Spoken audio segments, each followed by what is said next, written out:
বলো তো দেখি, পতাকায় মোদের কয়টি রং আছে? শিক্ষক এসে শুধালেন হেসে দ্বিতীয় শ্রেণীর কাছে। একসাথে মিলে সব ছেলে বলে চিৎকার করে জোরে, তিনটি বর্ণ রয়েছে রাঙানো জাতীয় পতাকা জুড়ে। শ্রেণীর পিছনে বেঞ্চির কোণে শিশু ছিল এক বসে। পতাকার মাঝে 5 রং আছে, বলল সে মৃদু ভাষী। কথা তার শুনে বাকি শিশুগণে হেসে খায় লুটোপুটি।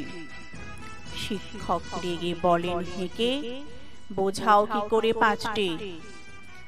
মাথা নিচু করে ভয়ার্ত স্বরে সরল শিশুটি বলে, উপরে গেরুয়া, মাঝখানে সাদা, সবুজ আছে তার তলে।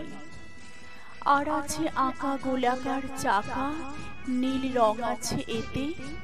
শিক্ষক বলে এটিকে ধরলে তবু হচ্ছে 4টে। অবোধ শিশুটি বলল তখন, রং আছে আর এক। লাল লাল ছোপ দাগ দেখা যায় ওই পতাকার মাঝে।